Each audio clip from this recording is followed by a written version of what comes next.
Og 50 síðasti dagskrárliðurinn umræða starfsáætlun samfélags- og mannréttindaráðs og í samræmi við bæjarmálasamþykkt Akureyrarkaupstaðar þá formaður ráðsins Þorlákur Axel Jónsson flytja framsögu starfsáætlun. Gjörðu svo vel, Þorlákur.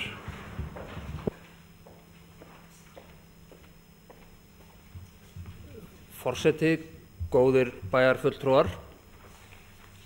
Samfélags- og mannréttindaráð fjallar í umboði bæjarstjórnar jafnréttismál, mannréttindamál, fjölskyldumál, tómstundamál og forvarnarmál og æskulýðsmál sem ekki hafa verið falin öðrum nefndum sérstaklega.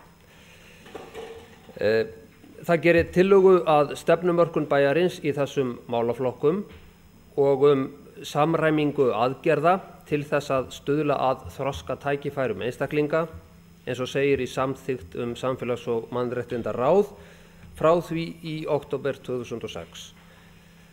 Ráðið fylgist með framgangi stefnu bæjarstjórnar fyrir hennar hönd, að stofnanir á þessu vegum veiti góða þjónustu og starfi með skilvirkum hætti. Ráðið sinnir lögbundnum verkefnum bæjarins á sviði jafnréttismála og forvarnarmála og helstu verkefni samfélags- og mannréttindaráðs eru eftirlit með framkvæmd fjölskyldustefnu Akureyrarbæjar, jafnréttismál í bæjarfélaginu samkvæmt 12. grein laga númer 10/2008 jafna stöðu og jafnan rétt kvenna og karla og önnur mannréttindamál sem ekki eru sérstaklega falin öðrum. Eftirlit með framkvæmd laga ávana- og fíkniefni númer 65/1974, laga tóbaksvarnir númer 6/2002 og áfengislaga númer 75/1998 að því marki sem lögin leggja skyldur á herður sveitarfélaga. Rekstur og starfsemi félags- og tómstundamiðstöðva á vegum bæjarins og samskipti bæjarins við félög sem starfa á þessu sviði, starfsemi menntasmiðjunar og málefni nýbúa. Samkvæmt fjárhagsáætlun 2009 143 milljónum króna varið til málaflokksins. Rekstur skrifstofunar að hluta, forvarnarfulltrúin og tómstundamiðstöðin Punkturinn eru færð undir félagsþjónustu, undir liðnum ýmis félagsþjónusta. Félagsmiðstöðvarnar í grunnskólum, ungmennahúsið og skrifstofan að öðrum hluta eru færð undir íþrótta- og tómstundamálum undir liðnum félagsmiðstöðvar. Menntasmiðjan er færð undir fræðslu- og uppeldismál í fjárhagsáætlun undir liðnum önnur fræðslustarfsemi. Þetta gert í samræmi við lög færslu reikninga sveitarfélaga en sýnir leið hversu frumleg þessi skipan mála er hjá okkur. Það er líka frumlegt að kalla nefndina mannréttindaráð og segir mér að mannréttindi eru hér skilin víðum skilningi og Akureyrarbær bregst við hvatningu alþjóðasamninga að stjórnvöld á öllum stigum láti mannréttindi þegnanna sig varða. Rósenborg, gamli barnaskóli Akureyrar, er hjartað í starfseminni. Þar samfélags- og mannréttindadeild bæjarins til húsa sem þýðir að framkvæmdastjóri og jafnréttisfulltrúi Akureyrarbæjar starfar þar, forstöðumaður forvarna- og æskulýðsmála og forstöðumaður tómstundamála.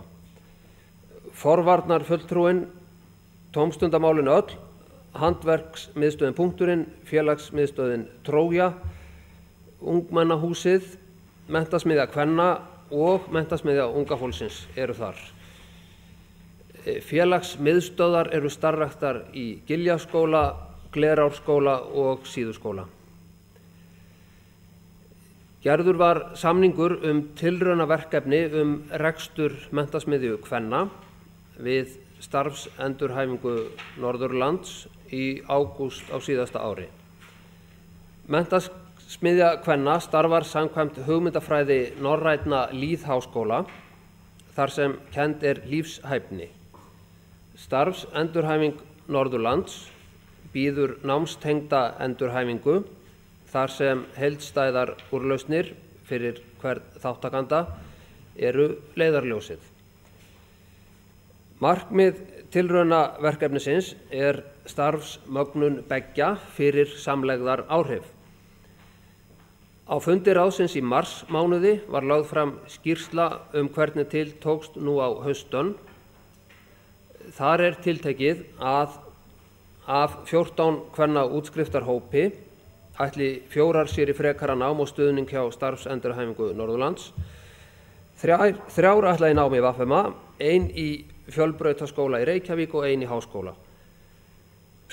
Samningurinn gildir út þetta ár og á samkvæmt honum að taka ákvörðun fyrir 1. nóvember næstkomandi hvort gera skuli þjónustu samning á grunni hans. Fram kemur í samningnum að sú aðstaða sem bærinn leggur til sé verðmetin á krónur 1.450.000 og árlegt framlag bæjarins sé krónur 5.800.000. Það virðist vera vænlegt fyrir bæinn að leita samninga þjónustusamning á grunni þeirrar reynslu sem komin er á verkefnið. Í lok febrúar 2008 var gerður samningur við Alþjóðahúsið á Norðurlandi EHF rekstur þess sem áður hét Alþjóðastofa og var verkefni innan Menntasmiðjunnar.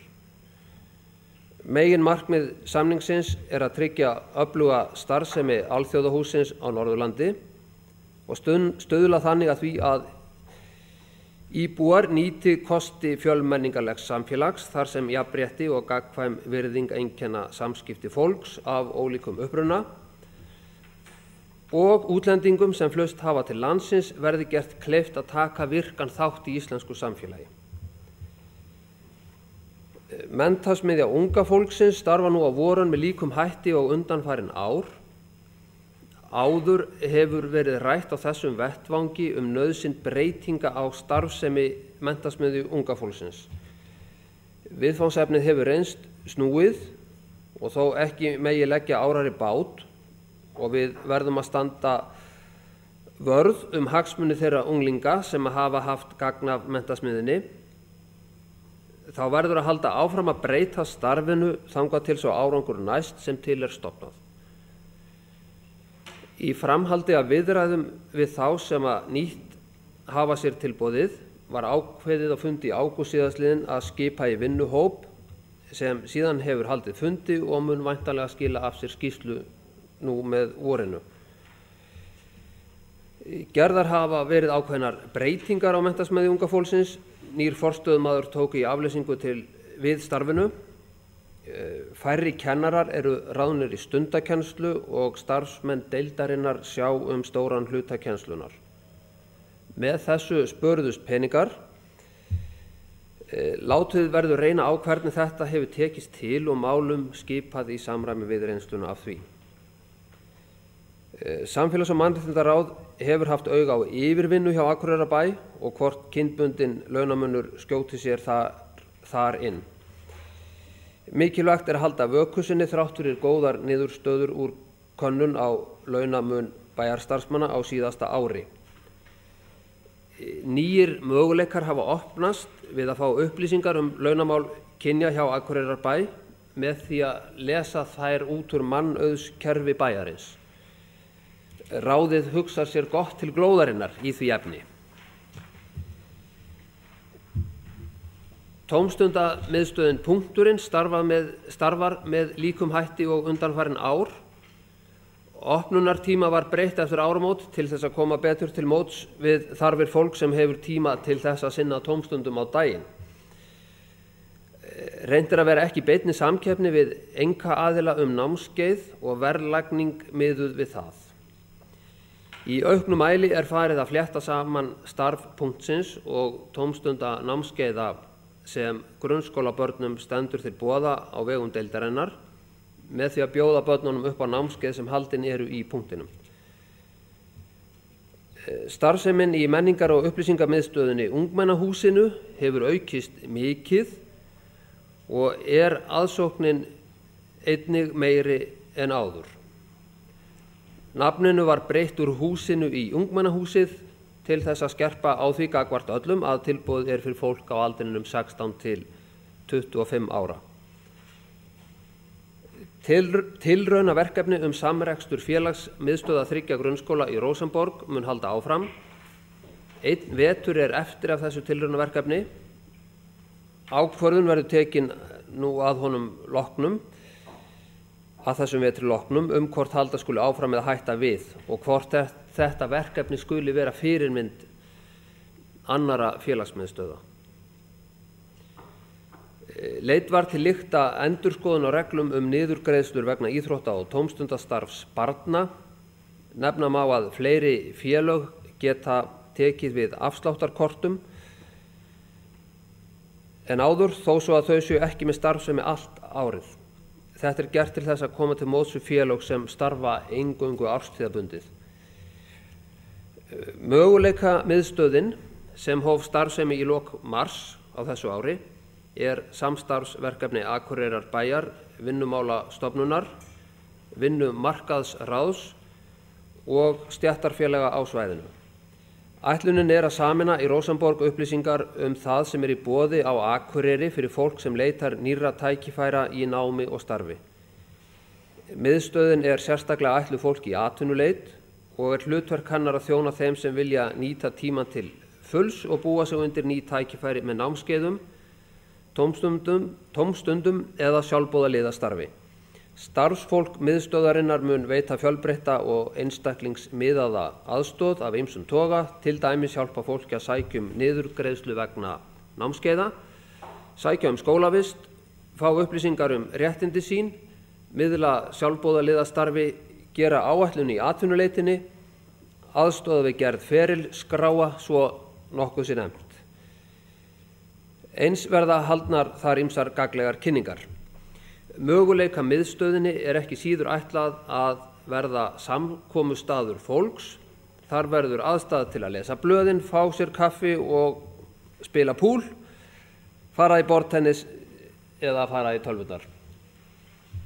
Forvarnastefna Akureyrarbæjar. Endurskoðun á henni er í vinnslu. Aðgerðaáætlun fyrir árið 2009 er tilbúin og mun fá fullnaðar afgreiðslu nú í vor, en ljóst er að stefnuna í heild þarf að endurskoða. Hún er í umsagnarferli og verður tekin til rækilegrar skoðunar að því loknu. Forvarnarfræðslan nær núna til fleiri þátta en eingöngu vímuefna. Auk þeirra er fjallað geðheilbrigði og kynferðisofbeldi. Endurskoðuð jafnréttisstefna var samþykkt í bæjarstjórn síðastliðið sumar og er unnið samkvæmt henni. Akureyrarbær gerðist aðili að jafnréttissáttmála Evrópu, fyrst íslenskra sveitarfélaga, og varð efst allra íslenskra sveitarfélaga í jafnréttisvog sem unnin var á vegum Jafnréttisstofu, samkvæmt tilkynningu sem send var út þegar niðurstöðurnar voru kynntar. Ástæður þess að Akureyrarbær fékk hæstu einkunn eru meðal annars jafnt hlutfall kynjanna í bæjarstjórn og jafnt hlutfall kynjanna í nefndum og ráðum. Auk þess kemur bærinn vel út hvað varðar dagvistun barna á aldrinum 3 til 5 ára og ágætlega hvað varðar hlutfall kynjanna í íbúafjölda. Akureyrarbær er þátttakandi í þróunarverkefninu jafnréttisfræðsla í leik- og grunnskólum sem hefur verið í gangi frá því síðastliðið ár og lýkur í vor. Að verkefninu koma Jafnréttisstofa, Félagsmálaráðuneyti, Hafnarfjarðarbær, Kópavogsbær, Reykjavíkurborg, Mosfellsbær og Akureyrarbær. Lundarsel og Lundarskóli eru tilraunaskólar okkar. Verkefni gengur út á það að þróa jafnréttisstarf með börnum og fara þátttökuskólar ýmsar mismunandi leiðir. Starfsmaður verkefnisins er staðsettur hér á Akureyri. Fjölskyldustefna Akureyrarbæjar er í grunninn frá árinu 2005. Bærinn hefur sett sér skólastefnu og forvarnarstefnu síðan og því er skörun að ræða sem þarf að taka til skoðunar. Samfélags- og mannréttindaráð hefur farið yfir stöðu verkefna og hafa komið greinargóð svör frá mörgum þeirra aðila. hjá bænum sem hafa með framkvæmd einstaka þátta stefnunar að gera, á meðan aðrir svara með almennari hætti og ekki eins ljóst framgang mála. Þörf á endurskoðun fjölskyldustefnunar. Stefnumótun Sambands íslenskra sveitarfélaga í málefnum innflytjenda og drög að fjölmenningarstefnu Eyþings komu til umfjöllunar í Samfélags- og mannréttindaráði. Sambandið samþykkti stefnu sína fyrr á þessu ári. Unnið að því í félagsmálaráðuneytinu að setja lög aðlögun innflytjenda. Stefna Eyþings hefur ekki verið afgreidd. Akureyrarbær þarf að hugsa sér til hreyfings í því að móta eigin stefnu í málefnum innflytjenda. Unnið hefur verið að stofnun ungmennaráðs í samræmi við æskulýðslög nr. 70/2007. Má ungmennaráðið kosta peninga? Á það að vera fjölmennt? Til hvaða aldurs á það ná? Á það að vera varanleg nefnd? Á það að fá tiltekin verkefni til úrlausnar eða á það að sækja sér verkefni? Hver á staða þess í stjórnkerfinu að vera? Áfengisauglýsingar. Samfélags- og mannréttindaráð fór í skoðunarferð bæinn í október síðastliðinn til þess að komast að því hvort það gæti verið að áfengi væri auglýst á almannafæri. Að mati ráðsins reyndist svo vera, til dæmis á auglýsingaskiltum. Voru rekstraraðilum allnokkura fyrirtækja og veitingahúsa send bréf þar sem vakin var athygli á ákvæðum áfengislaga númer 75/1998 bann við áfengisauglýsingum. Viðbrögðin voru frá því að vera engin yfir í greinargerðir lögfræðistofa réttmæti auglýsingana. Allnokkrir brugðust við með því að breyta skiltum. Það leiðir hugann að því að áfengislögin mættu vera afdráttarlausari í banni sínu úr því að hið háa Alþingi leggur það á. Einu máli hefur verið vísað til lögreglunar eftir samráð við bæjarlögmann. Kynbundinn launamunur og kjarasamningar. Samfélags- og mannréttindaráð spurðist fyrir það hjá þeim aðilum hér á Akureyri sem gera kjarasamninga fyrir hönd atvinnurekenda og launafólks með hvaða hætti unnið væri gegn kynbundnum launamun við gerð kjarasamningana. 10 aðilar fengu fyrirspurnina og svöruðu 5, báðum megin borðs. Niðurstaðan sú að það virðist vera hægt að gera kjarasamning án þess að þurfa með nokkrum afgerandi hætti að líta til hins óútskýrða launamunar upp á að minnsta kosti 15% sem rannsóknir sína fyrr og nú að viðvarandi á íslenskum vinnumarkaði. Ráðið beinir því til aðila vinnumarkaðarins að þeir taki á launamuninum í kjarasamningum. Skapandi sumarstörf skólafólks. Síðasta sumar stóð nokkrum ungmennum til boða að vinna svokölluð skapandi sumarstörf. Skýrsla forstöðumanns æskulýðs- og tómstundamála segir mikla ánægju með verkefnið, sérstaklega hjá ferðaþjónustunni. Nú hefur samstarfið verið aukið við framkvæmdamiðstöð vegna sumarvinnu skólafólks. Yngri unglingum verður gefinn kostur á slíkum störfum en verið hefur. Í vetur sem leið var athugað hvort áhugi væri á því að vinnuskólinn yrði fluttur til samfélags- og mannréttindadeildar til þess að nýta starfskrafta betur og ná markmiðum vinnuskólans þátttöku unglinga í þroskandi og skapandi starfi. Ekki reyndist nægur áhugi fyrir því. Í umræðunni komu annars vegar fram þau sjónarmið að nýta skuli starfskrafta unglinga í vinnuskólanum til þess að efla menning og listir með skapandi sumarstörfum og hins vegar að vinnuskólinn skuli leysa af hendi störf sem annars þyrfti að kaupa af öðrum aðilum. Niðurstaðan sú að vinna sé líkamlegt erfiði. Væri rétt að endurskoða þá skilgreiningu. Nú þegar líklegt að fleiri unglingar og ungmenni muni þurfa á því að halda að fá sumarvinnu hjá Akureyrarbæ, þá ekki upplagt að blása lífi í miðbæinn, til dæmis með því að unglingarnir skipulegðu sviðslistir eftir hádegi á föstudögum þau gætu æft fyrir þessar sýningar í vikunni. Það má hugsa sér hljómsveitir, leikþætti, hjólabrettasýningu, götu, körfubolta, stultugang og margt fleira. Samfélags- og mannréttindaráð hefur bæði fjölbreytt og mikilvæg verkefni með höndum. Það sannfæring mín sem formanns ráðsins að bærinn geti með því að sinna þeim verkefnum sem ekki eru endilega lögbundin, eins og í tilfelli Samfélags- og mannréttindaráðs, að þá geti bærinn gert bæði einstaklingum og samfélagið mikið gagn, geti aukið félagsauð Akureyrar, hindrað að til útgjalda komi í framtíðinni með fyrirbyggjandi starfi og veitt ungum og gömlum tækifæri til þess að læra, vaxa og dafna. Á komandi tímum má gera ráð fyrir því að verkefni ráðsins verði enn mikilvægari bæði litið til lengri og skemmri tíma. Þá tekur til máls Baldvin Á. Sigurðsson.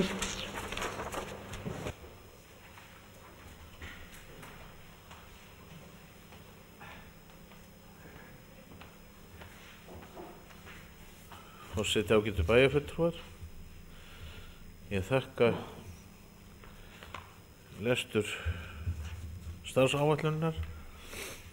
Það voru nokkur atriði þessari skýrslu sem ég þarf aðeins að fá nánari útlistun. Það samningur tilraunaverkefni rekstur menntasmiðju kvenna.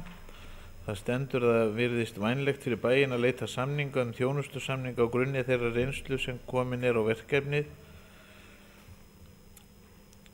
Hver samanburður á menntasmiðju kvenna og hvað á að bera saman? Og svo langar mig til að spyrja hverja voru hinnar góða niðurstöður úr könnun á launum bæjarstarfsmanna á síðasta ári. Í sambandi við forvarnastefnu Akureyrar þar sem segir að endurskoðun sé í vinnslu, þá vaknaði svo spurning hvort að forvarnir liggi niðri meðan endurskoðun fer fram.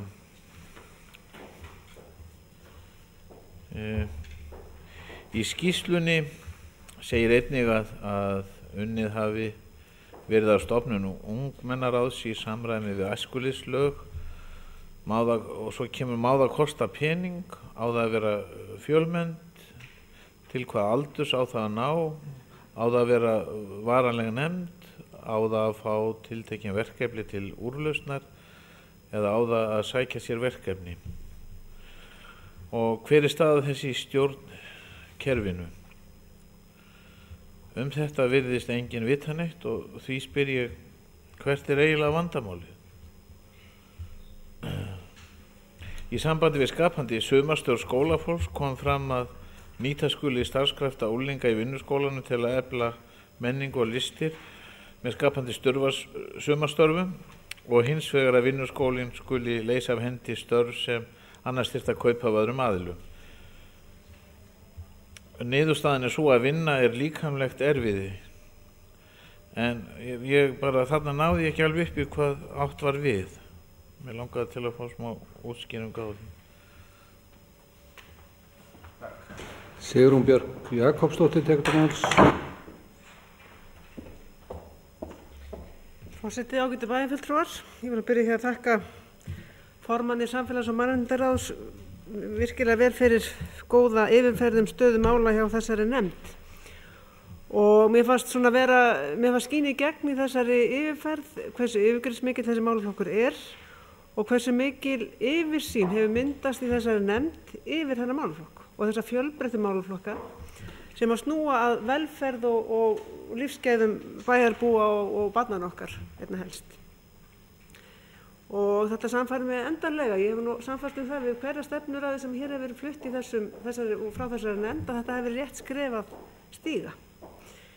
En svo sannarlega gerði ég það í dag. Eina sem ég saknaði þarna inni var fjölsmiðja. Það vantar kannski einhverja tengingu þar út af því að hún skarast á vissan hátt við menntasmiðju unga fólksins og það verkefni og það er óskar sem að þar fer fram.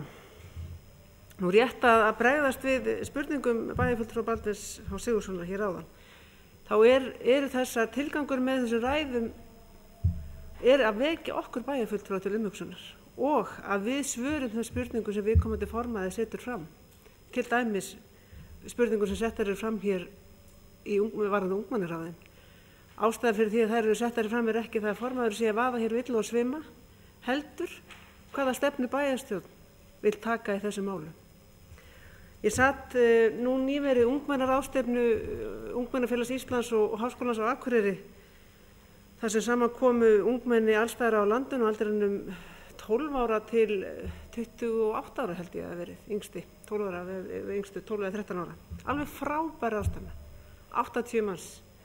Þeir sátu hér í 2 daga með erlenda fyrirlesara meðal annars og íslenska og voru með að velta fyrir sér samfélagslegri þátttöku unglinga og ungs fólks og hvaða raddir eða hvernig þeir að koma sínu röddum á framfæri. Og mér fannst þetta alveg einstaklega skemmtileg ráðstefna. Þar veit ég sátu þó nokkrir akureyringar og ég vil nú hvetja ráðið til þess að hóa í þannan góða hóp sem þar satt og rauninni spyrja þau sjálf þessar spurningar sem hér er varpað fram. Hvað vilja þau gera? Fyrir hvaða þjóðþrifamálum vilja þau beita sér? Hvar kreppir skórinn í þeirra málum? Og ég held svo sannarlega að við gætum nota þennan vettvang til að ráðfæra okkur á ýmsan hátt í þeim svona daglegu verkefni sem við erum að glíma við á hverjum degi, annarkvort bæjarstjórn eða nefndir bæjarins. Ég held þessi fjölmörg mál sem að þarna verða að koma inn, en fyrst og fremst er þetta að kalla eftir áhuga ungmennina sjálfra. Það er einnig nauðsynlegt að geta þess að fjölmenningarstefna Eyþings, hún var afgreidd 16. mars síðastliðinn af stjórn Eyþings og hún verður gefin út hér 7. maí næstkomandi. Þarna er bæði fjölmenningarstefna og handbók fyrir skóla sem verður gefin út. Ástæða þess að stjórnin ákvað að ráðast í þetta verkefni var að við vissum þörfina í öllum sveitarfélögum, þeim 16 sem hér er á svæðinu, og vildum einfallega flýta þessari vinnu þannig að hvert sveitarfélag væri ekki að leggja þetta, heldur að þetta er inni að sammeila á vettvangi sveitarfélagana. Þessi vinna var leidd af Pétri Þór Jónasinni, framkvæmdastjóra Eyþings, og Gunnari Gíslasyni, fræðslustjóra hér á Akureyri, og Önnu Gunnýju Guðmundsdóttur sem er starfsmaður Alþjóðastofu. Og það er skemmst á því að segja að þau eru að skila frá sér alveg einstaklega metnaðarfullu og góðu plaggi. Og ég tel því sem næst að Akureyri geti tekið þetta upp tiltölulega auðveldlega. Einhverjar kannski aðalsjónir eða eitthvað þess áttar, en þetta mun flýta mjög mikið fyrir okkar vinnu. Og það var tilgangur með þessari stefnumótunarvinnu að flýta fyrir okkur.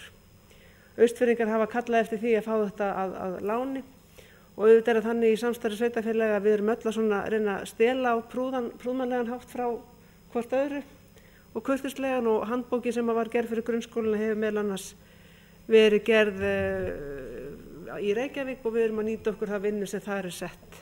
Það eru sömu vandamálin allstað sem við erum að kljást við og það eru áskoranir sem að fylgja þessum nýju íbúum okkar eru sameiginlegar. Eitt sem ég velti fyrir mér að Þorlákur formaður nefndi ótal margar stefnur sem að nefndin hefur undir sinni könnu. Og ég held að það hafi verið algjörlega nauðsynlegt á sínum tíma á síðustu 3 kjörtímabilum að vinna þessa stefnumótun, svona grundigt eins og var unnin. Sumarið er að fara í gegnum sína aðra endurskoðun og samkvæmt okkar reglum þá hefur við endurskoðað þetta hverja einasta kjörtímabili. Ég velti hins vegar, og mér þetta gott að fá viðbrögð formannsins við því að hvort að við ættum að huga því annarkvort í núna á þessu síðasta ári kjörtímabilsins eða jafnvel í byrjun næsta að setja stofn vinnu við það að samþætta þessar stefnur og búa það til eina annarkvort velferðarstefnu eða manngildistefnu eða hvað nafni sem við nefna þær, af því þær er að skarast á svo ótal mörgum sviðum. Þannig að ég held að það sé ástæða til þess að íhuga það hvort að það væri svona til bóta að reyna að sameina þetta samt sem að má ekki vera 100 sína plagg á undanum. Þetta þarf að vera einhverju viti. En það er spurning sem að mér langar til að varpa hér inn í þessu umræðu sem á eftir eiga sér stað. Kristín Sigfúsdóttir tekur til máls.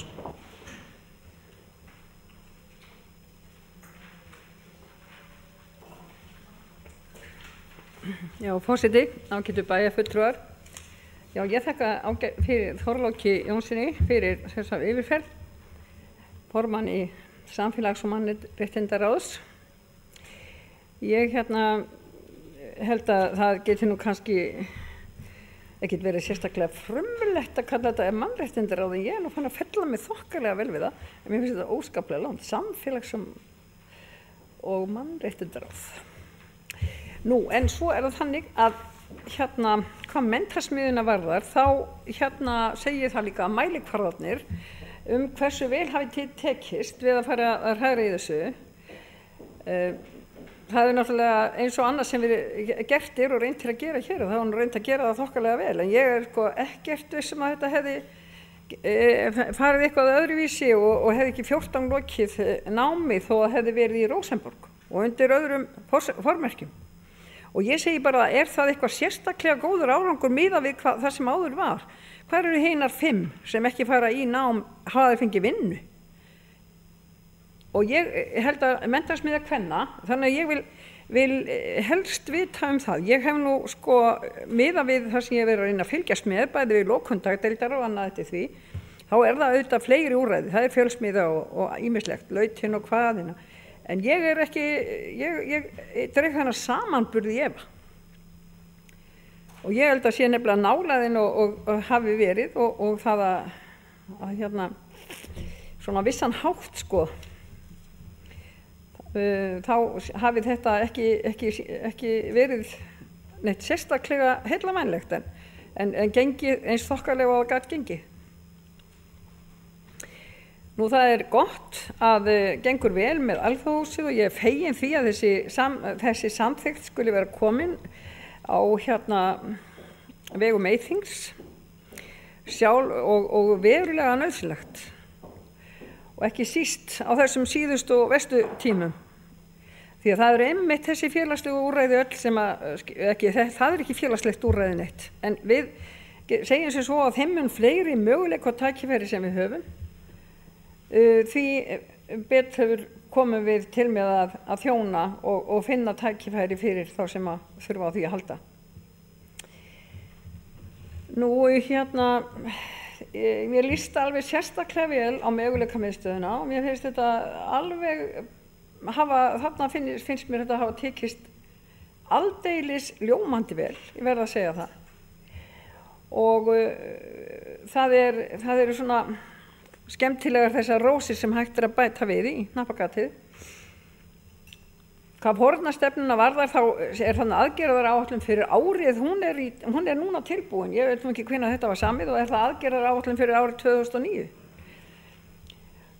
Og það tekið þarna á kynferðisofbeldi, geðheilbrigði og talað ýmislegt þarna sem gefið upp að forvarnarfræðslan nái til. Í félagsmálaráði vorum við að fara yfir skýrslu þar sem tekið á möguleikum sem við höfum og við búið að gera úttekt á möguleikum í bænum til þess að bregðast við heimilisofbeldi og ofbeldi það ofbeldi á heimilum og því það kom tilmæli frá félagsmálaráðuneytinu fyrir áreiðanlega fyrir síðustu kosningar það að bregðast við og sveitarfélögin ættu að bregðast sérstaklega við heimilis að hjálpa fólki sem byggi við heimilisofbeldi. Við erum svo sem að fara yfir þá skýrslu og skoða hana. Mjög neikvæðar fréttir eru það því að það alveg ótrúlega aðsókn að aflinu. Og ég veit ekki hvaða samlegðar áhrifið kreppu og atvinnuleysi eða hvað í gangi, en allavega þá hefur orðið mikil aukning þar í vetur. Það sjálf sér gott að við skulum hafa fengið jákvæða umsögn af því að við höfum þó jafnt kynjahlutfall í bæjarstjórnarnefndum. En það tala að hafa auga með launamun. Það nú aðeins gott betur en það og ég ætla bara að brýna að við missum nú ekki dampinn niður og fylgjumst þá vel með og gerum kannanir á því reglulega, þó fátæk séum. Þá nú ekkert með það að við megum nú ekki fara neitt að slaka þar á og mikið frekar að sækja okkur veðri. Mér líst afar hreint vel á það að það verði skoðað þetta með ungmennaráðið. Ég vil endilega að við verðum í samráði við þau, hvort sem við tökum það verður haft samráð við nemendaráð skólana eða hvernig verður valið eða fá þau til umræðu það og mér finnst það afar skemmtilegt að ungmennaráðið gæti haft komið að því í endur mótun á kannski sumar eða vinnuskólanum og þessu með skapandi sumarstörf sem að mér finnst það alveg sjálfsagt sko. Það eru mörg járn í eldinum og það ekki hægt annað en að fagna því í mannréttinda ákvæðum þá nú tekið fram réttindi fólks til að hafa jafna aðstöðu og mikið fjallað hvernig ofbeldi bitnar á konum og börnum.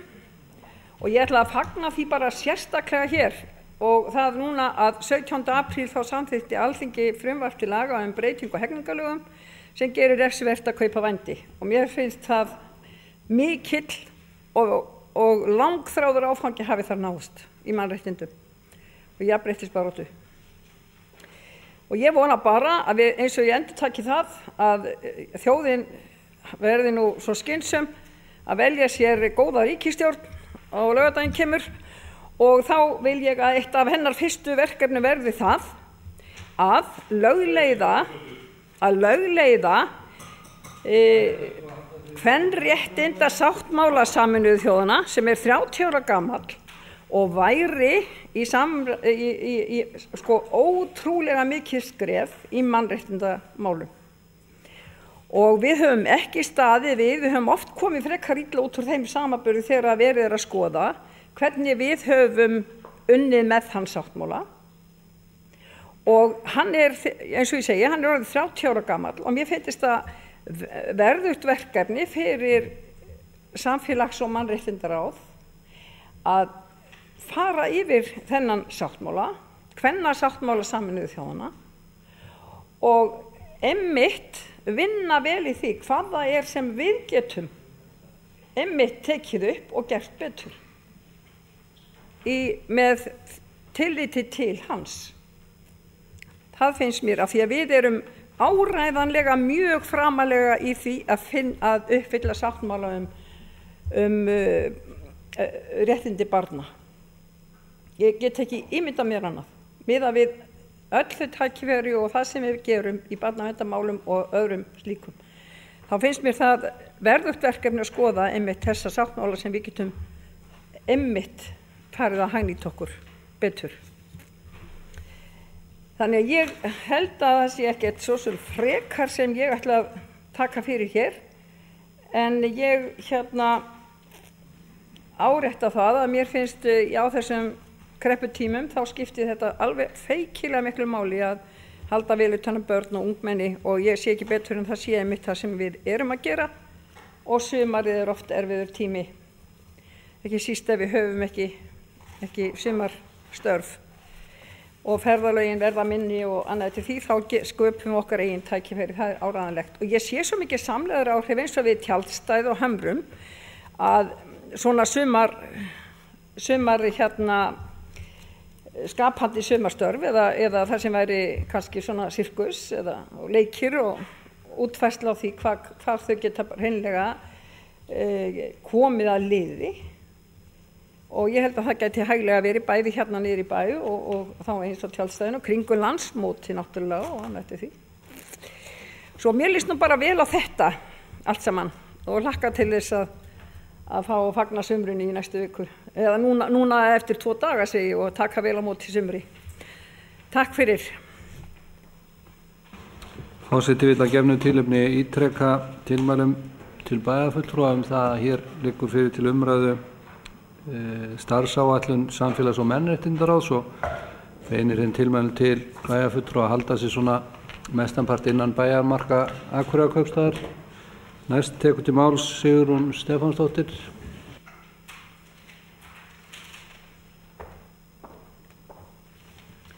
Forseti, ágætu bæjarfulltrúar, byrjaði að þakka formanni Samfélags- og mannréttindaráðs fyrir mjög fína stefnuræðu.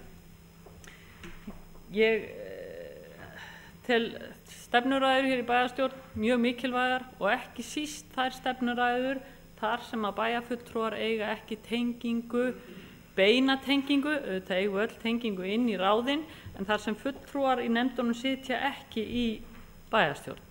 Að stundum vantar svolítið svona að við fáum upplýsingar þessi ráð, öðruvísi heldur en í gegnum fundagerðir. Svo það er alltaf ánægilegt þegar að koma hérna einstaklingar inn sem að halda ræður, lítið stefnuræður og sitja ekki í bæjarstjórn. Það er komið víða við hér, en ég ætla að byrja á því að taka undir orð bæjarstjóra það að það hafi verið hárrétt ákvörðun að skella þessum nefndum saman og búa til eina stóra nefnd sem er Samfélags- og mannréttindaráð. Þetta var nú fyrir svolítið gagnrýni þegar þetta átt sér stað, en ég fór þá nú stundum í það að bera saman þetta ráð og félagsmálaráð, sko. Því félagsmálaráð er mjög víðamikill málaflokkur og ég held bara að þegar að nefndirnar eru komin með mörg verkefni að þá svona verði vægi nefndarinnar meira.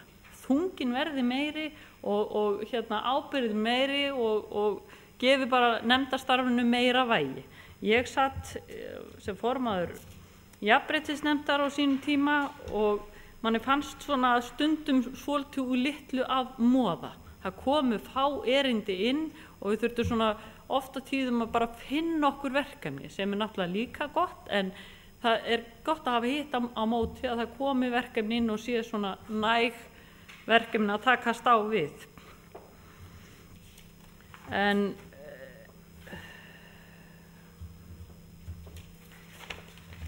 varðandi mannréttindamálin, það er eitt af stórum verkefnunum með mannréttindamálin. Nú var gerður samningur fyrir Alþjóðahús á Norðurlandi rekstur þess sem áður hitt Alþjóðastofa. Mér langar svolítið til að heyra, þó að sé nú kannski ekki komin, það er komið rúmt ár af þessu, hvernig reynslan hafi tekist, hvort þið hafið upplýsingar það hvernig þetta gangi og hver ykkar skoðun því hvernig þetta hafi tekist. Það er mín skoðun að það skipti mannréttindamálin og málefni innflytjenda skipti gríðarlega miklu máli á tímum eins og eru núna. Þau skipta alltaf miklu máli, en þegar aðþrengir þá óneitanlega verður þessu hópur oft fyrir meira aðkasti. Það stundum verða meiri fordómar og þess háttar, og þess vegna er mjög mikilvægt á þessum tímum að standa vörð mannréttindi íbúa af erlendum uppruna og hlúa að þessum málaflokki. Það er líka bara vert að velta því fyrir sér hvort að sé ástæða til þess að fara í einhver svona forvarnarstörf tengd þessu. Ég held að þetta er það sem hefur gerst mjög víða. Þegar að þrengir þá verður á þessi hópur meira undir högg að sækja.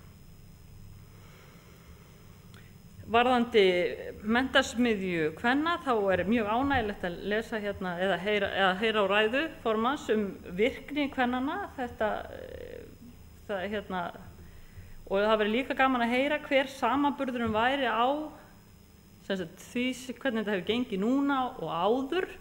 Þetta er nú alltaf svolítið mér kært því að ég var í fyrsta hópnum í menntasmiðju kvenna og þar var barið í mig sjálfstraust og ekki veitti af á þeim tíma og hingað er ég komin og þakka menntasmiðjuna hluta fyrir það.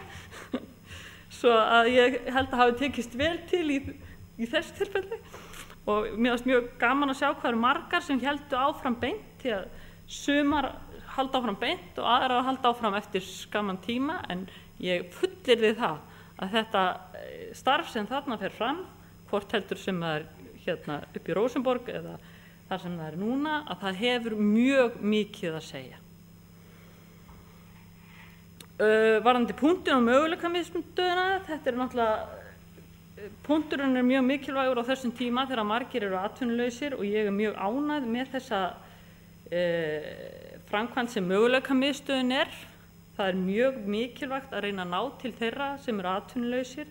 Það hefur verið mín svona upplifun að við séum að eiga við öðruvísi samansettan hóp varðandi þá sem eru atvinnulausir heldur en hefur verið fram að þessu og oft á tíðum kannski vitum við ekki alveg hvernig við eigum að takast á eða hvaða verkefni henta fyrir þennan hóp.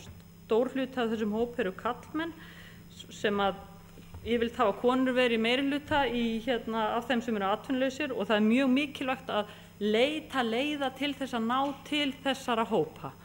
Það er svona mín skynjun að það hefur tekist þokkalega að ná til karlmannanna í verkefninu, gegnum verkefninu sem var í gangi upp í Káaheimili og ég tel að sé mjög mikilvæg þessi tenging við vinnumiðlun og möguleikamiðstöðina.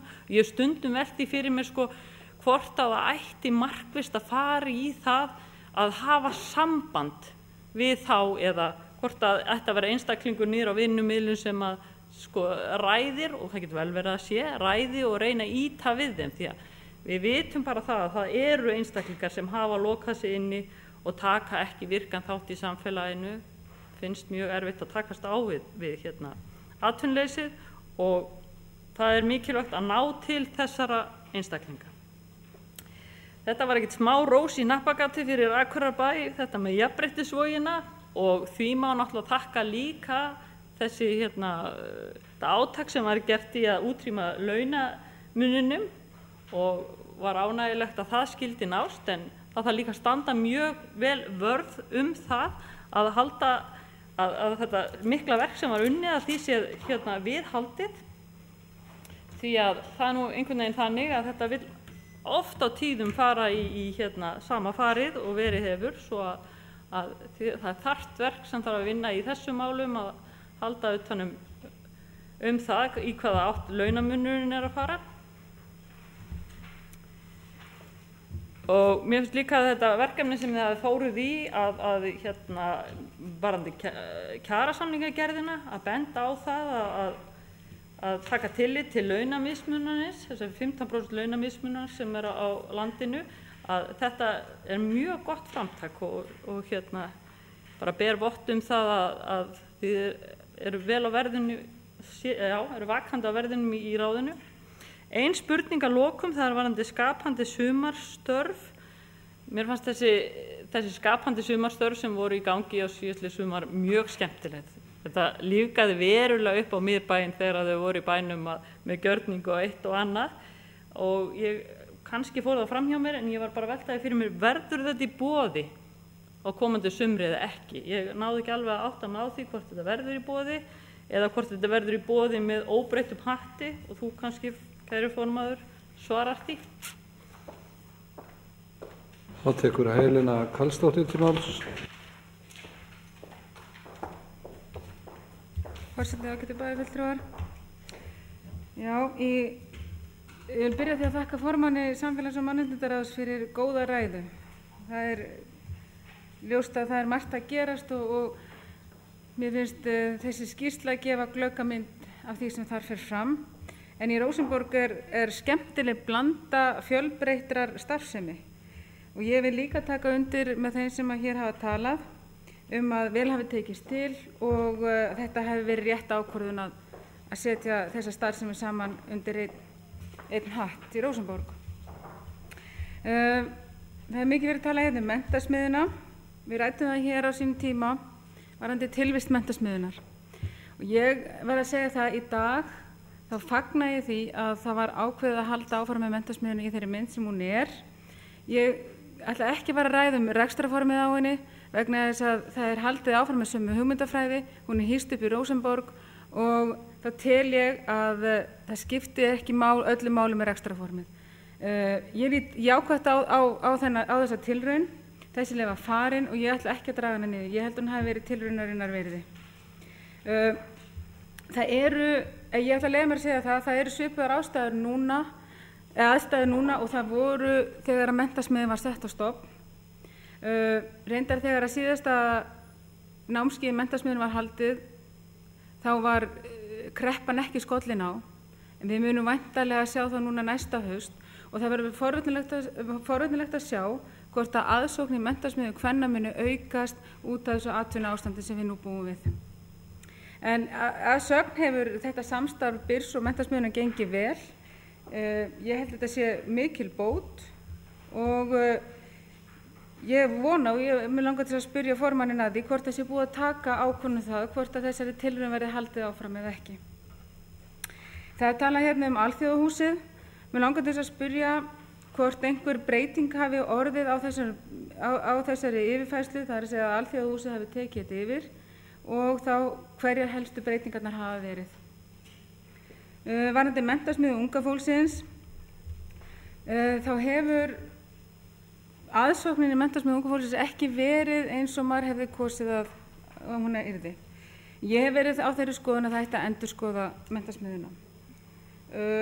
Ég hefði gjarnan viljað sjá fleiri, en ég held að við verðum samt sem áður að halda þessu úrræði, sérstaklega í þessu atvinnuástandi sem við erum í núna, vegna þess að skiptir gríðarlega miklu máli að við höfum sem fjölbreyttust úrræði handa þeim sem eru í atvinnuleit. Og Akureyrarbær held ég sé í farabróti úrræða á landsvísu varðandi möguleika atvinnulausra til að halda virkni sinni. En það er talað hér í skýrslunni að þau setjast á vinnuhóp og það verður spennandi að sjá á hvaða niðurstöðu vinnuhópurinn kemst. Mér langar líka takandi með bæjarstjóra þegar hún talaði að hún saknaði þess að sjá ekki neitt um fjölsmiðjuna. Ég naut það líka, þannig ég hefði gjarnan viljað sjá í tengslum við menntasmiðju unga fólksins sjá aðeins umfjöllun fjölsmiðjuna. Það er talað hérna að hafa auga með yfirvinnu hjá Akureyrarbæ. Mér finnst fínt að ráðið verða á tánum og fylgist með þessum atriðum, sérstaklega þar sem að aðgangar að upplýsingum hefur orðið miklu betri. Og aðeins varðandi punktinn í þessari umræðu allri hérna sem við áttum á sínum tíma tilvist menntasmiðjuna, þá ræddum við tilvist punktsins líka. En ég segi það sama með punktinn, ég fagna því að við ákváðum að hrófla ekki við honum. Vegna þess að nú held ég að punkturinn sé að þjóna aftur tilgangi sínum og hann sé núna starfræktur með upphaflegt hlutverk. Og þarna er allur aldurshópur, ég var þarna í dag og þarna voru leikskólakrakkar og alveg upp í, ég veit svo sem ekki alveg nákvæmlega hvað aldur, en þarna var allur aldurshópur að vinna saman. Þetta var virkilega gaman að sjá hvernig starfsemið þarna er. Aðsvarandi möguleika miðstöðuna, þá langar mig til þess að fagna þessu framtæki, ég held að þetta sé mjög þarft. Ég vona bara að þetta verði vel nýtt, vegna þess að það er það sem að skiptir máli og það er ekkert eins mikilvægt og fyrir þá sem að hafa mistvinnuna það er að halda virkni sinni og hafa eitthvað fyrir stafni.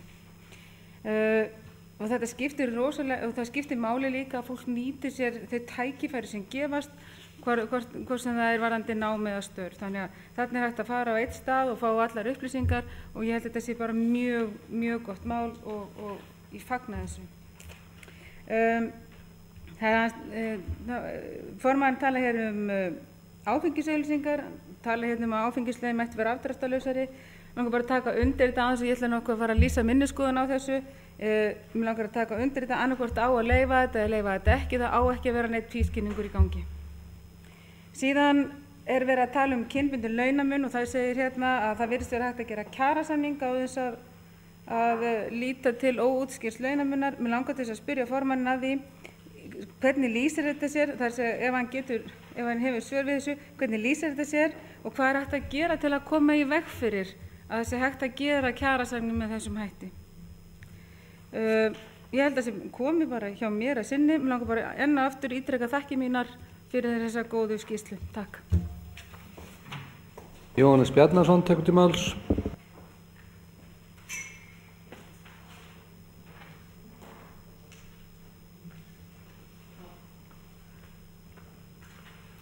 Forseti, góði bæjarfulltrúar, það nú að vera eitthvað lítið eftir á listanum hjá mér sem ekki er búið að nefna hérna.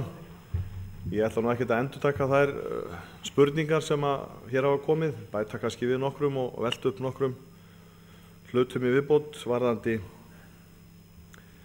nefndina með óþjálanafnið, samfélags- og mannréttindaráð. Það er rétt að kalla það bara samréttindaráð held ég til að stytta þetta og gera þetta þjálfara svona í talegu tali. Þetta þvælist á tungunni. En hér hefur komið fram hjá fleiri en einu ræðumanni svo einlega gleði meira hlutans með að fara í þessar nefndabreitingar á sínu tíma.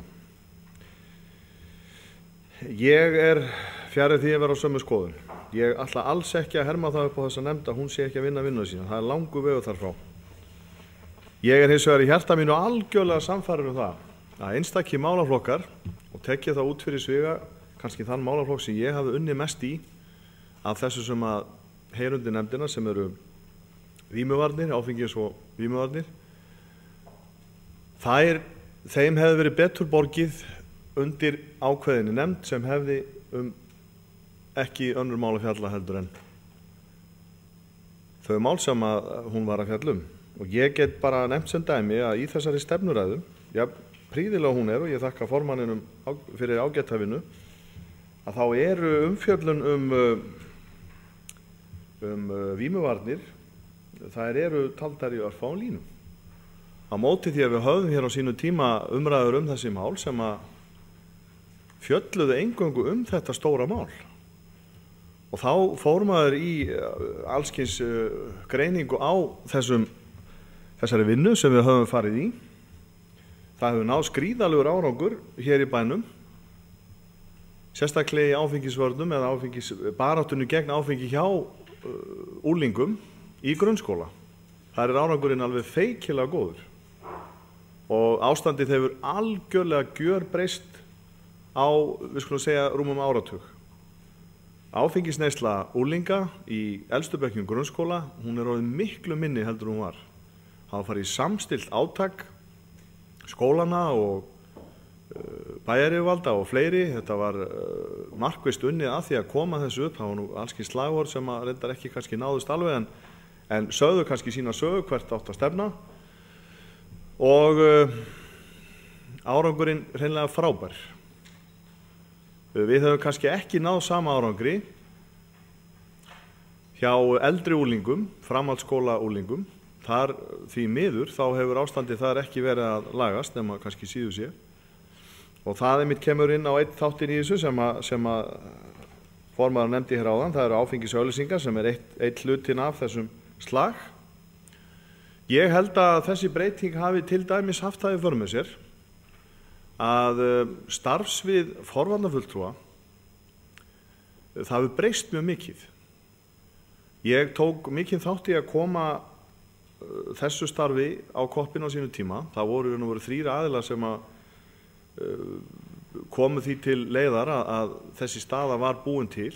Það var Knattspyrnufélag Akureyrar kirkja og sýslumaðurinn. Okkar hugsun á bakvið þetta var að fá embættismann sem væri raun og veru að gera stóran hluta af þeirri vinnu sem við vorum að vinna. Það er að segja slást við þessa aðila sem að toga á móti, hvort sem það eru þeir sem eru að auglýsa áfengi eða eitthvað annað. Og nú ég síður en svo að áfellast forvarnafulltrúan sjálfan. Það langur vegur þar frá. Hún náttúrulega vinnur þá vinnu sem að mótuð og lögð fyrir hana.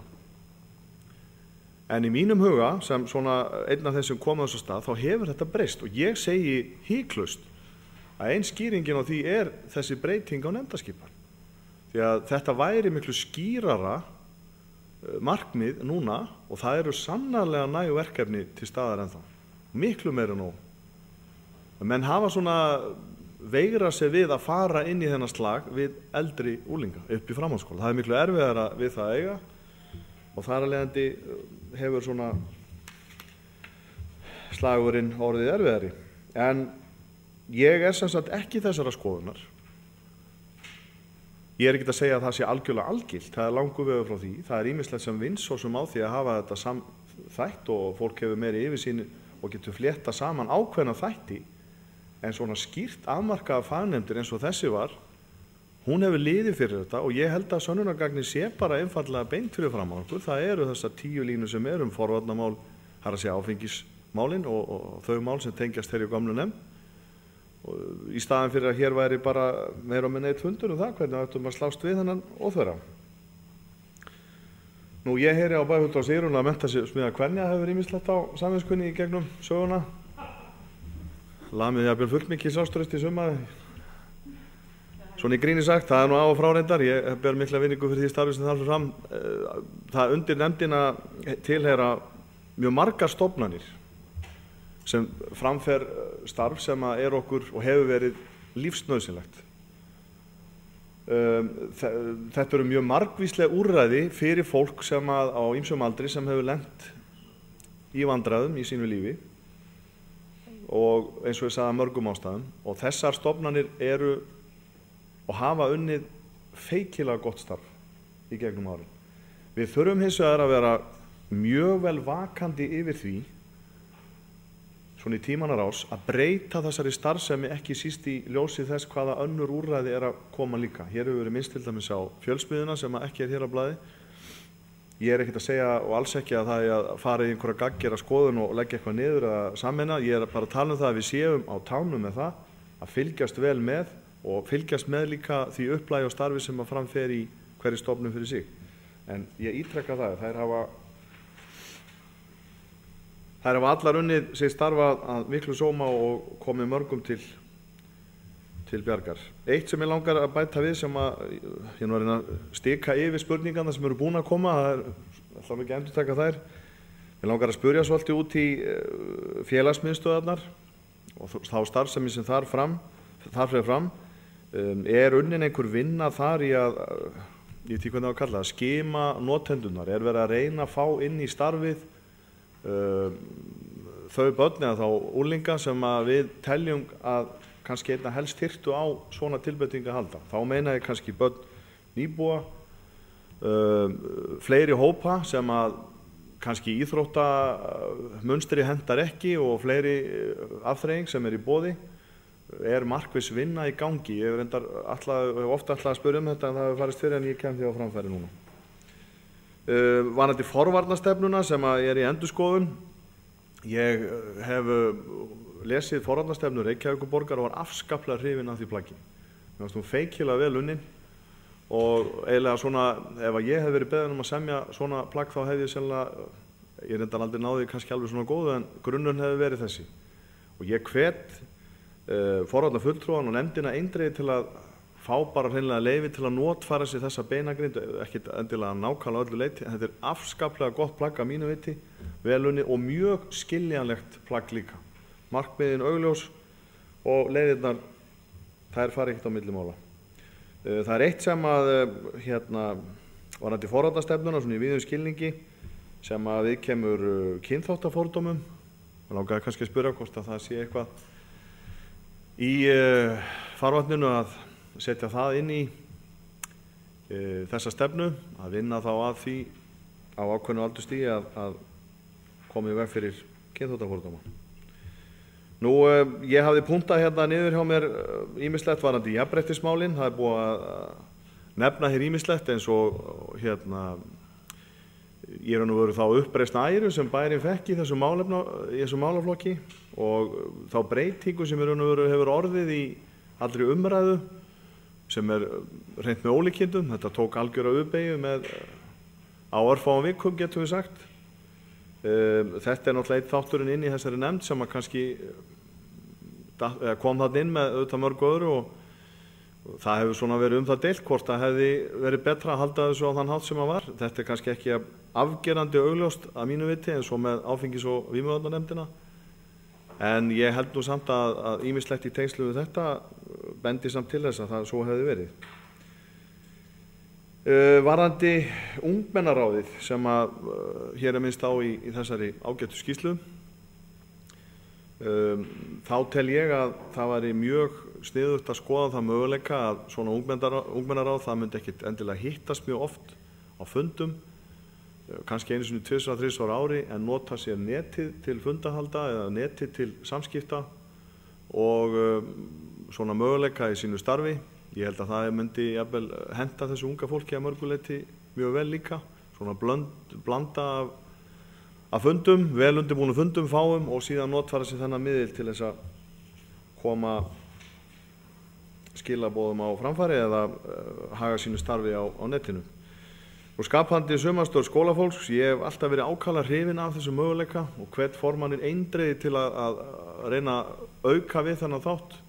Hér nefnt ýmislegt sem að framgæti farið í miðbænum helgar. Ég hefði viljað hafa æfingarnar líka í miðbænum á stórum hluta, á virkum dögum, fá enn meira líf, því það jafnvel enn skemmtilegra að fylgjast með æfingum heldur en úrslitum, því að það gera sér allir grein fyrir hvað það í gangi og það ekkert síður ánægjulegt að fylgjast með því. En ég held að þetta afskaplega, og veit að þetta afskaplega skemmtileg viðbót við miðbæinn og hvet, eins og ég sagði áðan, formanni eindregið til þess að reyna að auka þetta eins og hægt er. Mér finnst í raun og veru kannski síðasta málgreinin í þessari ræðu formannsins vera eiginlega sú besta. Og ég eiginlega sammála það hverju orðið sem þar kemur fram. Ég ætla ekki að lesa þetta allt upp, þarna treysti því að bæjarfulltrúar geri það. Þarna svona farið yfir það, þessi verkefni sem þarna eru og hvernig þau auka og breyta okkar mannlífi með sínum stofnunum og starfsemi. Og ég held að það sé akkurat stóra máli í þessu að þarna hægt að gera mjög margt, bæði uppbyggjandi og fyrirbyggjandi í því sem við höfum verið að fjalla hér og það þarf endilega ekkert alltaf að vera þannig að við þurfum mikil fjárútlát í þau verkefni. En ég vil að lokum þakka formanninum prýðilega yfirferð og þrátt fyrir að vera ekki sammála meirihluta bæjarstjórnar þessa nefndabreytingu, og þá tel ég samt að nefndin í heild sinni sé að vinna prýðilegt starf við þær aðstæður sem hún gerir. Og það einmitt á svona tímum, svona krepputímum eins og núna, sem þessi umsýsla á þessum stofnunum svo gríðarlega mikilvæg. Ég þakka formanni enn og aftur. Lillý Margrét Hallgrímsdóttir tekur til máls. Já, forseti, góðir bæjarfulltrúar. Ég tek undir þakkir til formannsins fyrir þessa ágætu skýrslu og yfirferð. Það búið að tala hér ýmislegt og ég ætla nú ekki að vera neitt langur því þetta orðið ansi langur dagur hjá okkur flestum og kannski spurning hvort að sé skynsamlegt að vera með 2 svona stefnuræður á einum og sama fundinum. En ég vil taka undir það að ég mjög ánægð með þessa samþættingu þessara málaflokka. Ég held að það hafi tekist vel til og þetta sé ekki ennþá einu sinni komið í ljós hversu vel þessi samþætting á eftir að takast. Nú, ég tel Róseborg náttúrulega algjört draumahús og möguleikandi þar óþrjótandi. Það sannkallað möguleika hús og ég held að þarna eigi eftir að vera mikill suðupottur skapandi ungmenna ókomna framtíð. Og ég hef til dæmis verið svo lánsöm að komast í Vesturós og sjá þar vexthúsi hjá þeim og það algjörlega frábært. Bara hvað unglingarnir sjálfir, þessi skapandi og duglegu og flinku krakkar sem eru hjá okkur líka, hvað þau bara geta skapað sér og búið til og gert margt sjálf ef þau fá bara aðstöðu til þess. Og það ég vissum á eftir að verða hér í enn ríkara mæli heldur en nú Og ég ætla ekki að fara að tala svo sem sérstaklega ég ánægð með menntasmiðjuna og þá samþættingu sem þar hefur orðið og held að það eigi ennþá eftir að skila okkur betri árangri með samvinnu við fleiri aðila. Og ánægjulegt að húsið, ungmennahúsið, það séu fleiri að koma þar og gott að það laði að sér flesta og flesti finni sig þar. Ég ekki sammála Jóhannesi varðandi forvarnamálin að það sé allt í ólestri. Ég held að við höfum náð frábærum árangri, það sýna rannsóknir sem Þóroddur Bjarnason hefur meðal annars stýrt og fleiri og það eru forvarnafulltrúar í framhaldsskólum sem vinna góða vinnu, lögreglan og mjög margir fleiri, foreldrar auðvitað ekki síst. Þannig að þessi mál held ég bara í góðu lagi hjá okkur. Ég allavega ekki óánægð með þau. Auðvitað má alltaf gera betur, það er ekki spurning. En ýmislegt held ég verra lagi en það hér og víðar. Síðan varðandi þessa stefnur sem við erum allar að gera, ég alveg sammála því, það mikilvægt að samræma þessar stefnur, þannig að sé ekki og kannski nóg að við séum bara með eina stefnu og það heiti þá fjölskyldustefna því að það auðvitað snertir forvarnir og skólamál og svo fleira og fleira. Þannig að þær séu svona í takt allavegana. Ungmennaráð, ég held að það sé mjög mikilvægt að það komist af stað. Þetta eru jú mikilvæga raddir, verðandi til dæmis bæjarfulltrúa og svo framvegis. Þetta er hugmyndaríkt fólk og mjög mikilvægt að það þróist og ég held að þau geti sjálf séu fyllilega færum að þróa það með okkur. Og alls ekki eigum við að vera með of mikla forræðishyggju hvað það varðar. Og svo varðandi skapandi sumarstörf, það er eitthvað sem Akureyrarstofa vill taka meiri þátt í og hefur sannað sig virkilega og þannig að það er alls ekki þannig að vinna sé bara líkamlegt erfiði, hún er svo margt fleira og ég held að þetta unga fólk hæfileika ríka eigi eftir að gleðja gesti og bæjarbúa enn meira næsta sumar heldur en var síðastliðið sumar, þannig að það er komið til með að vera. En enn og eftir, takk fyrir. Orðið laust 5. töluliða á dagskrá. Hjalti Jón Sveinsson tekur til máls.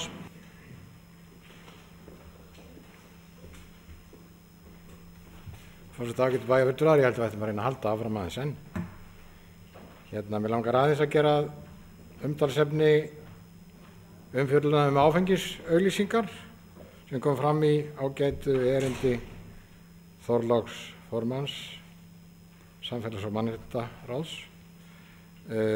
Það var svolítið umdeilt og sem fólk var svolítið að smjatta á þessu að hvað nefndin væri eða ráðið væri að eyða dýrmætum tíma sínum í að vera að skoða áfengisauglýsingarnir í miðbæ á sínum tíma. Ég er bara mjög gott framtak. Áfengisauglýsingar eru ákaflega mikið ábyrjandi í íslensku þjóðfélagi þó svo að það séu stranglega bannaðar. Reyndar má auglýsa léttöl en það má ekki auglýsa vín, hvorki létt né sterkt. Það er enga síður gert. Við þurfum ekki annað en að fletta svona virðulegum tímaritum eins og Gestgjafanum. Það er líku við að sé áfengisauglýsing alls ekki dulbúin og annarri hverri síðu. Vissulega eru áfengisauglýsingar áberandi í bænum en ég hef líka lýst því yfir áður á þessum vettvangi sem öðrum að hef áhyggjur af þessum mikla áróðri sem skemmtistaðirnir reka til þess að höfða til ungs fólks, jafnvel sem undir 20 ára og undir 18 ára til þess að koma og fá sér ódýran bjór og snafs á 50-dagskvöldum og svo dæmis í tekið. Við hefum svo sem ekkert tekið, það verður ekkert verið tekið á þessu, en þetta eru mjög ábyrjandi auglýsingar í okkar helstu auglýsingamiðlum og þetta hefur tíðkast mörg ár, hvort sem var sérstök nefnd áfengisvímuvarna málefni eða ekki. Ég get ekki séð að áherslurnar hjá bænum hafi neitt breyst við þessa breytingu á nefndinni á sínu tíma. Það hefur unnið mjög víða að forvörnum og ég veit bara hvað varðar framhaldsskólana, þá hefur starfið þar frekar verið að eflast heldur en hitt og eins samstarf skólana við lögregluna og ekki síst samstarf skólana við foreldra sem hafa verið farnir að taka til sinna ráða í þessum efnum. Mér langar að gera að umtalsefni hvað þessi vágestur sem áfengið er og áfengisauglýsingarnar, þetta er eins og úlfur í sauðagæru sem læðist að ungu fólki úr öllum áttum að í síðustu viku þá barst stór blaðabunki hann var laumað dyrnar á Verkmenntaskólanum Akureyri af tímariti handa ungu fólki sem heitir Djöflaeyja og það var ekkert spurt leyfis það hvort það mætti dreifa þessu tímariti, það var látið liggja hérna frammi, sem betur fer þá rak starfsfólk skólans augun í þetta og fór að blaða í þessu og þá kom hið sanna í ljós. Soralegar greinar, við höfum aldrei séð aðra eins mannfyrirlitningu og aldrei séð aðra eins kvenfyrirlitningu og aldrei séð jafn fölskvalausar áfengisauglýsingar eins og þessu ágæta tímariti. Þetta er alveg ótrúlegt. Það er ungt fólk í Reykjavík sem gefur þetta út á eigin kostnað. Þessu dreift í framhaldsskóla og kannski liggur það fram, ég veit ekki bæjarfulltrúi í Baldvin hvort að þú kannski séð á flugvellinum. Líklega. Ótrúlega sorglega greinar og óprútnar áfengisauglýsingar. Og svo það sem kemur mest á óvart, það eru virðuleg fyrirtæki á borð við Alcoa Fjarðaál sem auglýsa heilsíðu í lit í þessu tímariti. Það eru virðulegar menntastofnanir eins og Háskólinn í Reykjavík sem auglýsir heilsíðu í þessu tímariti. Það eru virðulegar stofnanir eins og Mannréttindaskrifstofa Íslands sem auglýsir heilsíðu í þessu tímariti. Hvað að gerast? Þannig að þetta út allt. Þannig að við þurfum svo sannarlega að standa vörðin í þessum efnum. en það sótt af þessu unga fólki úr öllum áttum og þá ekki bara með áfengið, heldur líka með vímuefnum, það vitum við öll hér og við höfum oft rætt það. En við skulum halda áfram þessari endalausu baráttu sem eru forvarnir. Takk. Orðið laust 5. tölu, Jóhannes Bjarnason tekur til máls.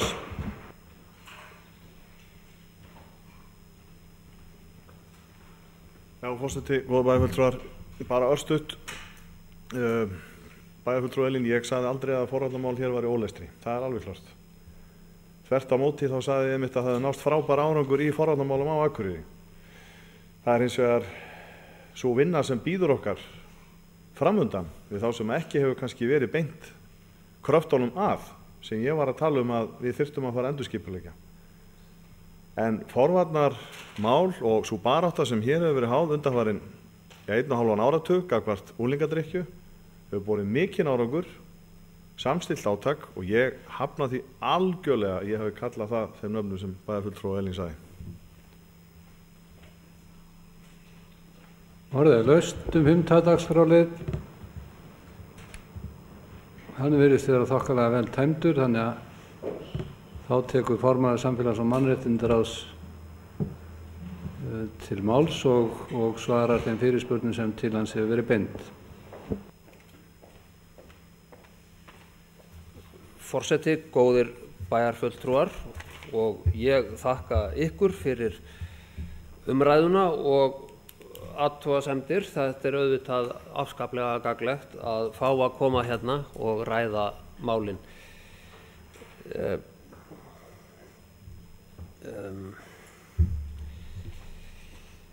Liggja forvarnir niðri meðan endurskoðun jafnréttisstefnu fer fram? Nei, þær gera það alls ekki. Ef ég reynum nú að taka saman umræðu forvarnarmálin, að þá held ég að forvarnarstarfið sé eftir sem áður öflugt og það gott dæmi árangur sem náðst hefur þegar horft á rannsóknir á því hvernig reykingar og drykkja hafa verið á akureyrskum ungmennum á síðustu árum, en það hefur dregið mjög úr drykkju og reykingum og sérstaklega í grunnskólunum. Og boðskapurinn sá að það hægt að ná árangri með samstilltu átaki og góðri vinnu.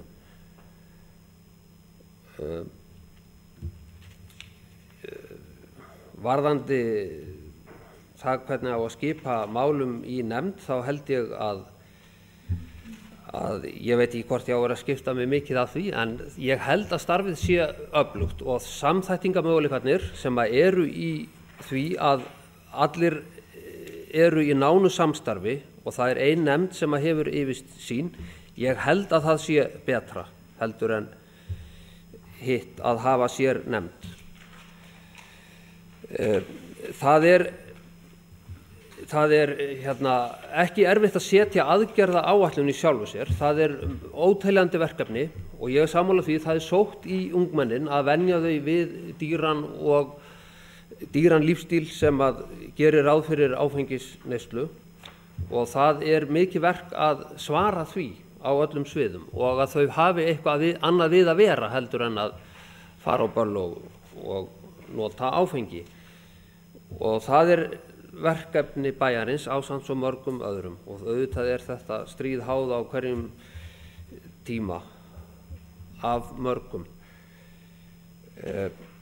Það lítil umfjöllun vímuvarnir í sjálfu sér og það svo sem allt í lagi, eða það alveg rétt. Við reynum að setja vímuefnavarnir í vítt samhengi og reynum að taka inn fleiri þætti heldur en var og það stefnan og vonandi skilar hún bara þeim árangri að það verður unnið þá með fleiri vandamál heldur en kannski einkenni vandamálsins sem að neysla og óheilbrigður lífstíl getur verið vitni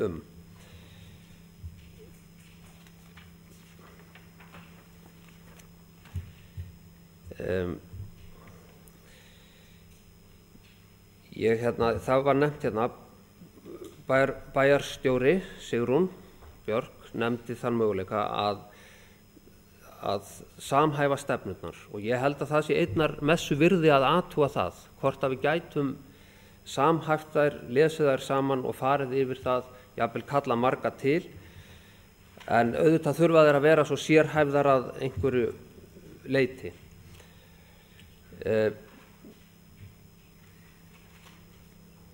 Varðandi ungmennaráðið að þá ber ég þetta mál upp hérna af því að við ráðum miklu það hvernig þetta verður. Við eigum valið og auðvitað það verkefni nefndarinnar að setja upp einhverja tillögu og koma henni svo áfram og hér það var nefnt hvort það ætti ekki að kalla ungmennin sem voru á ráðstefnunni og það vill svo vel til að þau mæta til okkur á fund á morgun nokkur og segja okkur frá. Einnig var nefnt þetta með netið og hafa fá á fundi. Þetta eru góðar hugmyndir.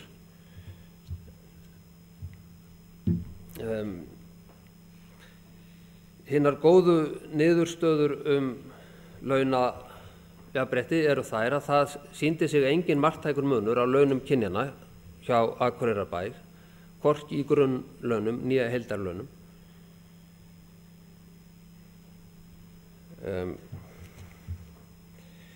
Kristín nefndi þann möguleika að nefndin fari yfir kvennasáttmála Sameinuðu þjóðanna og það er góð hugmynd og væntanlega tökum það á dagskrá í framhaldinu.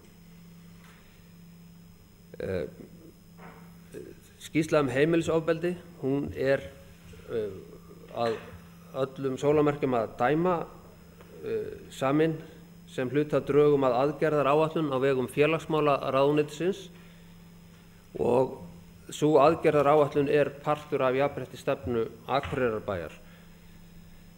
Þannig að það er verið að vinna að því máli einnig og það er hluti af þessu starfi öllu er að lyfta lokunum af málum sem að hafa kannski ekki alltaf verið rædd mikið eins og heimilisofbeldi og öðru og við bærinn reynir að gera sitt besta í því. Varðandi fjölsmiðjuna, hún er ekki nefnd hérna. Það er rétt og það hefði sannarlega mátt gera það enda nú samstarfsverkefni Akureyrarbæjar og Rauða krossins og fleiri aðila. En fjölsmiðjan er enn að móta sitt starf og hefur hug á því að fá að setja það í nokkrar skorður og þreifa sig áfram og finna út hvernig það starf virkar best áður heldur en tekin verða einhverjir skref til samþættingar eða mikillar samvinnu. En við höfum að sjálfsögðu mikinn áhuga á starfi fjölsmiðjunar og hvernig það tekst allt saman til.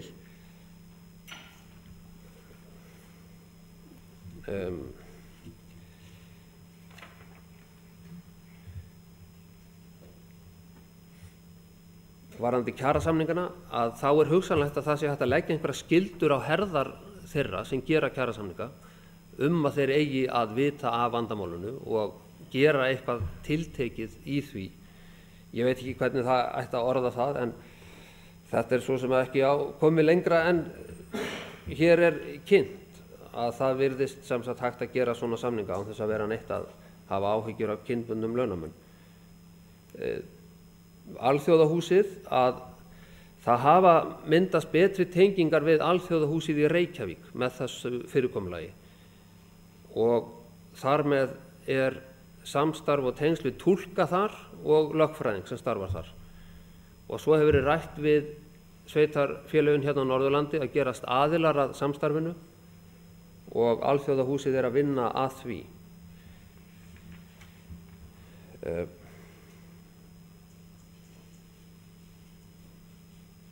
Varðandi kynþáttafordóma þá er það vissulega eitt dæmi eitt af þeim málum sem að deildin hefur áhuga á að vinna með.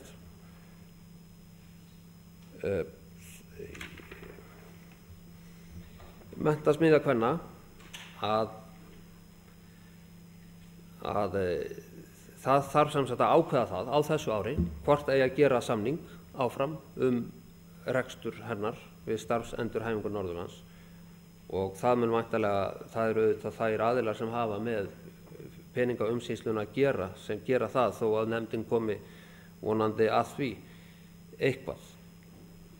En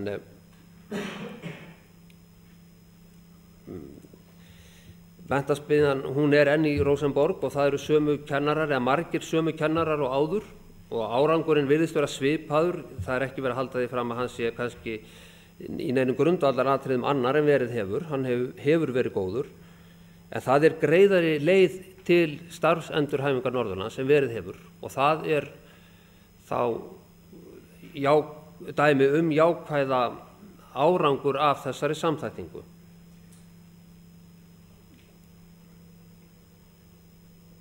Og varðandi menntasmið unga fólksins að þá þurfum við að ræða það allt saman. Það má taka það fram að starfsfólk deildarinnar hefur tekið að sér það starfa að töluverðu leyti og sýnt dugnað og sér hlífni í því efni. Og það auðvitað mjög brýnt viðfangsefni að þau ungmenni sem ná ekki að fóta sig og einangrast hugsanlega, að það sé reynt að ná til þeirra og koma þeim til virkrar þátttöku í samfélaginu. Ég vona að ég sé ekki að gleyma einhverju mikilvægu og ég sjálfsagt að gleyma einhverju mikilvægu, en ég ætla að enda á nokkrum orðum skapandi sumarstörfin að mér finnst umræðan hér vera jákvæð í þá veru að við reynum að efla þennan þátt og við viljum gjarnan vera með í því að reyna að koma starfinu þannig fyrir að þetta þurfi ekki að vera dýrt og helst ekki dýrara heldur en það sem að verið hefur, þannig að við séum að gefa unglingunum mikilvægt tækifæri til þess að vaxa og dafna. Og ég þá sammála því að það langt að hafa 2 stefnuræður en þakka fyrir mig. Þakka formanni Samfélags- og mannréttindaráðs Þorláki Axel Jónssyni fyrir hans framlag til fundarins. Dagskrá þessa fundar tæmd. Fundargerð verður undirrituð og frágengin hér að loknum fundi. Þessum fundi slitið klukkan 19:20.